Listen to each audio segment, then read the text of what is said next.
Om Shri Ganeshaya Namaha. Om Vakratunda Mahakaya Suryakoti Samaprabha. Nirvignam Kurme Deva Sarvakarishu Sarvada.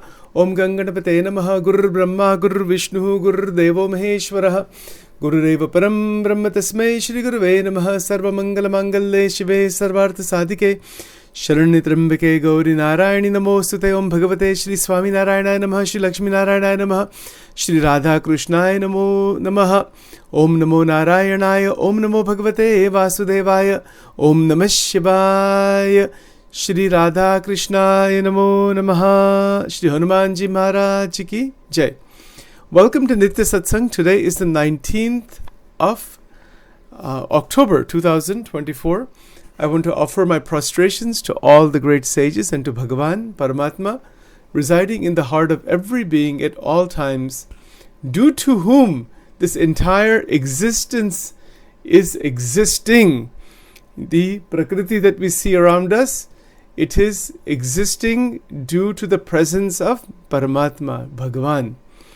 So on that basis and on that prarthana, we'll make a few comments here today, continuing from yesterday, and then we'll go into a much more deeper analysis within the next week or so on this interconnection between Shankaracharya Ji's use of the word bhoktaram, Bhagavad Gita verse in chapter 2, which is talking about the root level seed desire that gets burnt away in the vision of God. And then Nishkulanand Swami's poem about Vairagya and Tyag. How this, like a tripod, how this three connects. It's a fantastic exploratory journey that we will take. We just started this journey, but let's go into it. It's better to understand few concepts as thoroughly as possible rather than to just keep jumping from one subject to another. You know, it's all the truth. Satyam ek hi hai, satya ek hi hai. Truth is only one. Ekam sat vipraha bahuda vadanti. Upanishad says very beautifully, Satya ek hi hai. But that realization of that ekam sat, that satyam, that paramatma, that actual realization can be approached in infinite number of ways. So many different ways. And that is the beauty, glory, and the diversity of Sanatana Dharma. Sanatana Dharma is a terrible translation to call it Hinduism. That's absolutely the wrong word to use. There's no ism and there's no Hindu. It's totally wrong shabda hai. Iska artha Sanatan, why it is called Sanatan, meaning it is eternal. It has nothing to do with any group of people or groupism or race or anything like that. Absolutely not. It is a science. It is a science of spirituality for every being, not just every human being. That is Sanatana Dharma. Dharma doesn't mean religious affiliation. Dharma means the extraordinary path through the human body to retune the mind-body Indriya complex mechanism to the frequency of that Param Satya. That is called Dharma. Not these things that this world is stuck in due to its heavy conditioning and divisiveness. We have to evolve out of that. So anyway, I don't want to go into that direction here, but the point is simply that the Bhagavad Gita's words, Shankaracharya Ji's words, Vachanamrut ke jo shabd hai, Paramahanso ke jo shabd hai, they are for every human being. They are for everybody. It's not about an ism. These terrible words like this Hinduism and this ism and that Buddhism and Jainism and Sikh. These are words given by the Western scholars because they need to classify. I'm not criticizing them. They need to classify somehow, so they have to classify. But that's not what it's not an ism. It's not a particular belief with a boundary which excludes everybody else. That's just not the case. It's like saying, what is the boundary of air? Like, who does the air belong to? It belongs to everybody, every creature. the Bhagavad Gita is not about Hindus or Hinduism. It's a shabda phek do. They are out of the mind. They are totally unreal words. Asatyam, that's a total asatya. If you want to really discover what is satya, the Sanskrit language, the 52 alphabets are the 51 alphabet, the 51 akshar jo hai Sanskrit ke, they are the 51 Shakti Peet. That's what they are. So Sanskrit is not just a language. It is the vibrational, creative, dynamic force of the mind of God. So when Vedvyasji has written Bhagavad Gita and placed Bhagavad Gita inside Mahabharata, it is not that Vedvyasji has written the Gita. Let's be very clear about this. It is Apaurushaya. The Vedas and everything actually Vedvyasji has written can be considered Apaurushaya. Meaning it has been placed in the mind of Vedvyasji by that Mool Paramatma.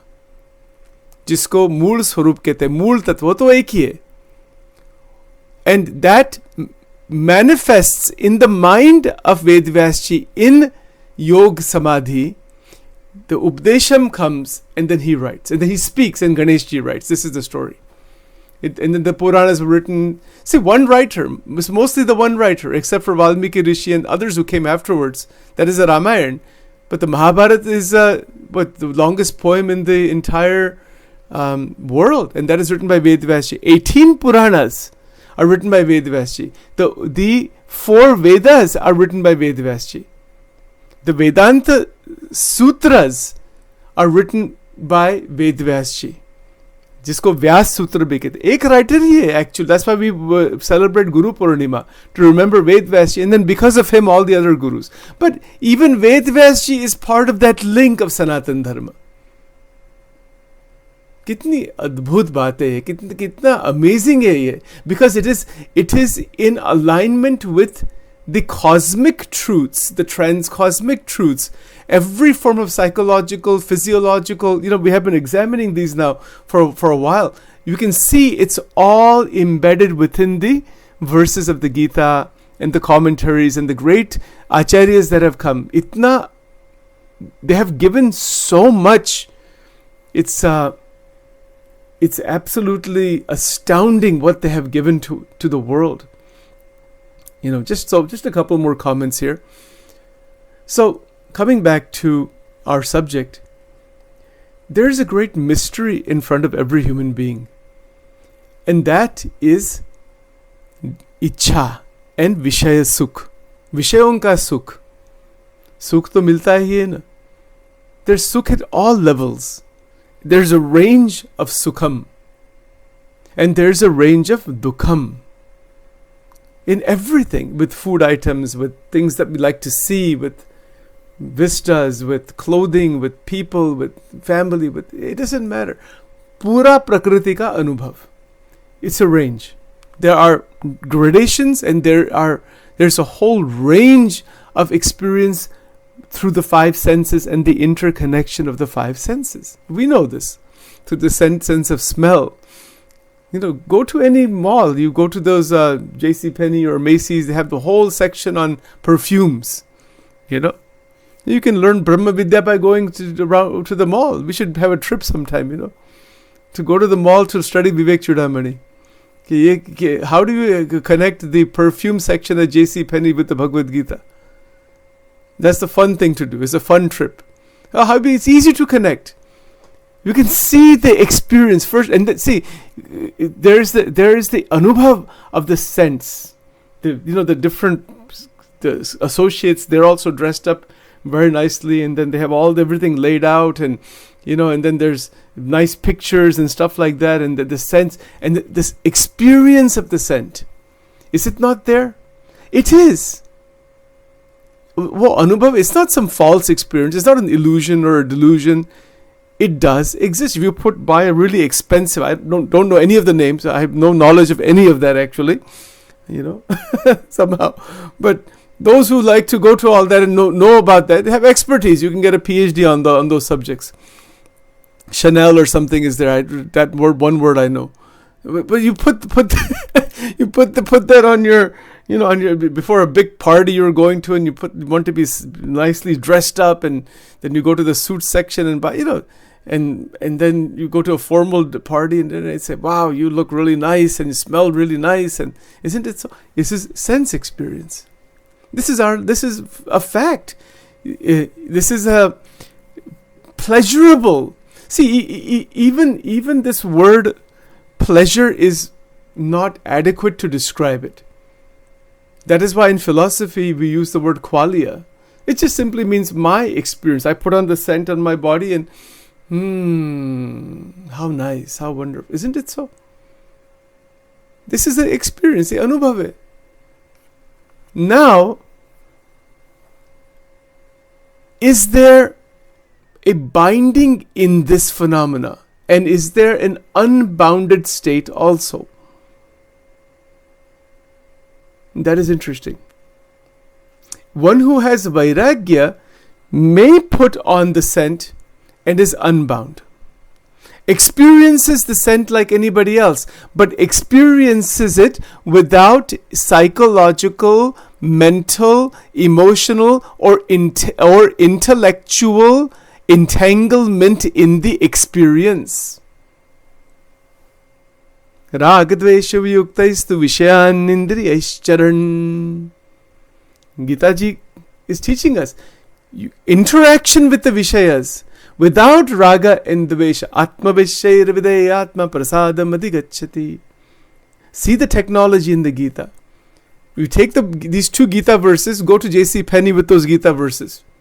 Go to the scent section, and we have in the mall here actually, in Macy's, we have a very nice scent section here. So you can make a Bhagavad Gita trip to Macy's in the scent section.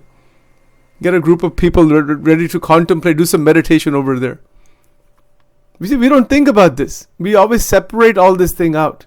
ये separate नहीं है. वहाँ भी कृष्ण है. वहाँ भी ब्रह्म विद्या है. You think that the J.C. Penney scent section is different from a Hindu temple? No. We think it is different. It's not. It is not at all different. It is not at all different at all. We think that this is different. We think it is different because we don't have the vision of Shankaracharya ji or the vision of Bhagwan Krishna. Once that vision opens up, wherever you go, there is mandir. जहां आप जाते हैं वहां ही मुक्त स्थिति है. Otherwise बंधन में है, मंदिर में भी बहुत बंधन है. खेच तान, पैसा की position, power, this, that is not इसका कोई अर्थ नहीं. If that stuff is going on in temples, some committee is wanting a position, wanting to be a president, wanting to be a treasurer, wanting to be this, wanting to be that, wanting to be a head pujari, wanting to be this, wanting to be, is sab agnan timirandasya. That is not mandir ka nash ho gaya bhai. Rituals are going on, pujas are going on, funding is going on. Adhyatma is big zero. कोई अध्यात्म रहा ही नहीं वहां जहां अहंकार है. Don't misunderstand. Not trying to diminish the importance of that. It is very important, but mandir is inside. It's the internal transformation. The competition among religious organizations, maha agnan. जहां छोड़ना है ये सब राग द्वेष अहम तो वहां ही चलता है. ये क्या अध्यात्म है? That is not adhyatma. So somebody who really, again, one has to be careful, otherwise one winds up getting cynical. We don't want that to happen. But one should have open vision. What is Brahma Vidya? Where in the Bhagavad Gita it says create a temple somewhere? Does it say that anywhere? Does it use the word Hindu anywhere? Does it use the word Muslim anywhere? What words are used? Look at the actual Sanskrit language. मंदिर बनाओ, पर मंदिर बनाना का हेतु यही है कि हम मंदिर बन जाए. बाकी क्या हेतु है? Otherwise you wind up in divisiveness and अहंकार. इन वचनामृत में ये बात लिखी है महाराज ने કે મોટા ભાગે જે સત્સંગ થાય છે એ દેહાત્મ બુદ્ધિથી થાય છે. Garada Pratham 23, I think it is. I'll look it up and check the reference. Everything, even on the spiritual path that is done by most individuals, even those who are sincere on the spiritual path, there is deha bhav, aham bhav se kuch na kuch hota hai. It's a disease that is afflicting the human mind. We'll go into this. It is really quite something. घर में ही मंदिर है, जहां जाओ त्या. See, there's a pad by Muktanand Swami. ज्या जुए त्या राम जी बिजू न भासे रे, भात दे की भूले नहीं अनुभव उजासे रे, अनुभवी आनंद मा ब्रह्म रस न भोगी रे. Wherever you look, you see Bhagwan Ram. कहाँ भी देखो, that is Brahma Vidya. Of course, the Vishayas are there. Of course, there is binding. Of course, there is a possibility of entanglement and running after the Vishayas. But simply rejecting the Vishayas, Tyaga, without Vairagya, as Nishkoranand ji कहते हैं, it's a big zero. It's meaningless. It doesn't have any potency to take one towards God. So Vairagyam is the word used in the Gita. When Bhagavan Krishna is asked by Arjuna that my mind is very chanchal, mera man bahut chanchal hai. So iska, what is the medicine for this? What is the way? How can I keep my mind steady and stable? Bhagavan Krishna gives two answers. That is Abhyasa and Vairagyam. Study yourself. Study Brahma Vidya. Study who you are, what you are. Be aware of who you are. And Vairagyam. That Vairagyam is beyond Raga and Dvesha, beyond Tyaga and Bhoga. This Bhoga word that is used by Shankaracharya ji, the opposite of that is Tyaga. It's on the same continuum. And people, the sadhaks who are on the spiritual side trying to realize God, they swing between this, Tyag and Bhog. Almost everybody. Because they're trying to control the senses and they react and they flip into Bhog. And then they get tired, they get thrashed by Bhog, saying, why am I stuck in these doshas and all? Then they say, no, I have to leave this. See, sadhana that is done out of the ahankar, saying that I am trying to reach God, person can never reach God that way. As we mentioned before, there is no I in this. Sadhana is not to be done. It happens naturally through the absorption of the bhajan, kirtan, mantras, mahima, not that you are doing them.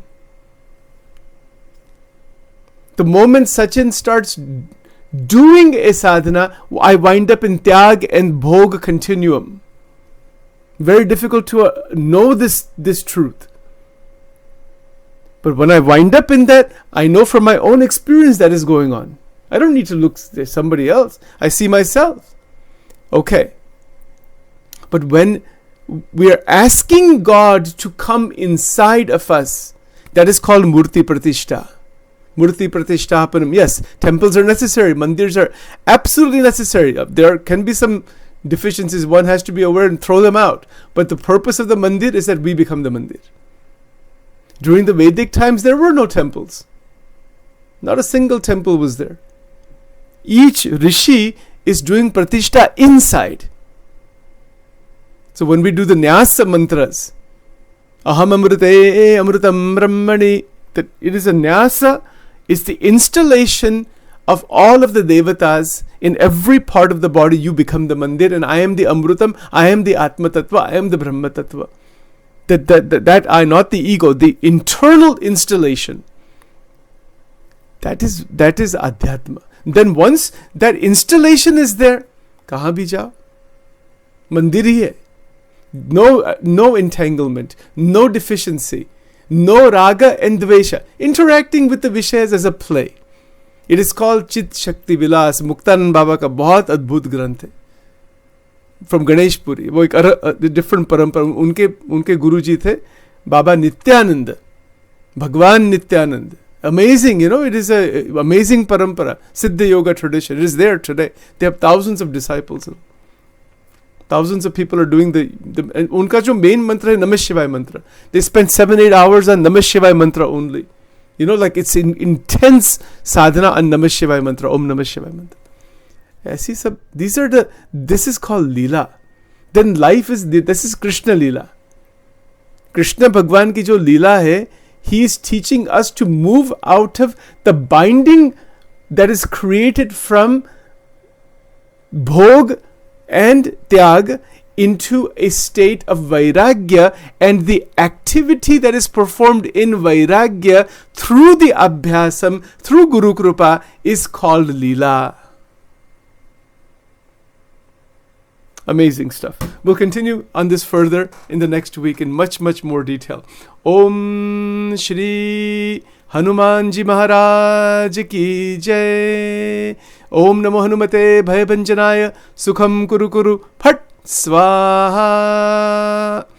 Om Karachanakatam Va Kayajam Karmajam Va Shravananajam Va Manasam Va Paradam Vihitam Avihitam Va Sarvame Tatshamasva. जय जय करुणाब्दे श्री महादेव शंभो. ओम दिव्यलिंगाय नमः, ऊर्ध्वलिंगाय नमः, आनंदलिंगाय नमः, परमलिंगाय नमः, परमात्मलिंगाय नमः, आत्मलिंगाय नमः. ओम द्वादश ज्योतिर्लिंगाय नमः, चंद्राय नमः, सूर्याय नमः, नक्षत्र विग्रहमते नमः, सूर्य. ओम कालकंटकटाय नमः, नवचक्रांगाय नमः, ओम ब्रह्मचारिणे नमः. ओम नमः शिवाय, नमः शिवाय, नमः शिवाय. ओम दुर्गे दुर्गे रक्षिणी ठ ठ स्वाहा. ओम श्री दुर्गार्पणमस्तु. ओम श्री राधा कृष्णार्पणमस्तु.